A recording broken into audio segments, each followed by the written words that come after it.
In this video, we will be showing on how to use cylinder linear servo motor in vertical application using spring mechanism. By the end of this video, you should be able to make spring selection based on your application and have a simple idea on how to design spring mechanism for your motor. Cylinder linear servo motor does not come with brake mechanism. When using in vertical mounted application, the movable part will move or drop due to gravity. Additional mechanism is required to prevent from falling. By installing spring mechanism, it will pull the movable part upward when no power is applied. When using spring or any mechanism to pull motor movable part, there will be some gap between movable part and body front surface.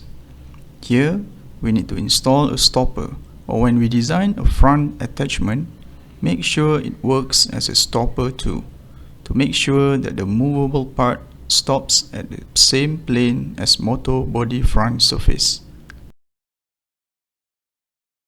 When selecting spring and designing mechanism, there are few items that we need to consider, so that the motor can move without too much or too low force from spring.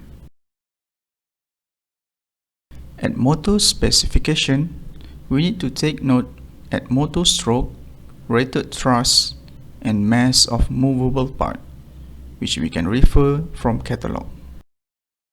For spring, we need to consider its spring constant, original length, maximum extended length, and spring initial tension.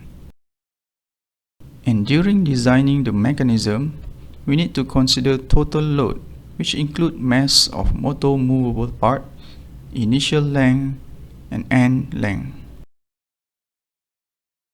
At initial position, we need to make sure that spring force, which includes spring initial tension, is larger than total weight, so it can pull the load upward during power off. To move the load, motor will give downward force, while at the same time, spring will give more upward force due to the extension of spring.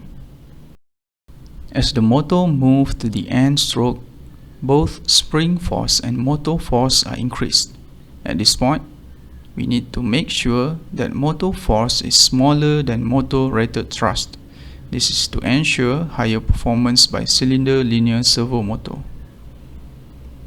We also need to take note that mechanism end length should be below spring maximum extended length to prevent from damaging the spring itself. For motor parameter setting, you can refer our previous video on which parameter that we need to change. Use SANYO motor setup software for parameter modification. For spring mechanism, there is one parameter that we need to take note as the setting value is different from previous sample. Since we will turn on the power supply while motor at the retract position, we need to change CS offset value to 29 degrees. For other parameters, use the same value as previous sample. Modify parameter value for all connected axes. Turn off power supply and re-input power supply back to the amplifier.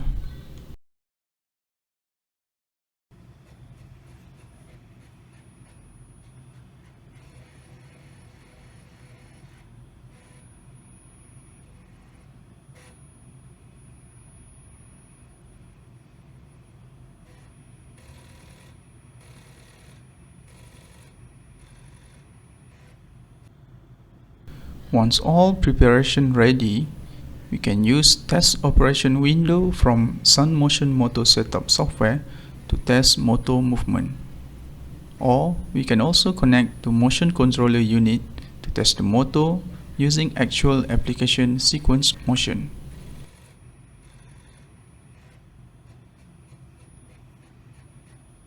Depends on load and motion profile. We can performance by performing tuning on each motor. For simple auto-tuning, we can increase auto-tuning response parameter value through SunMotion motor setup software.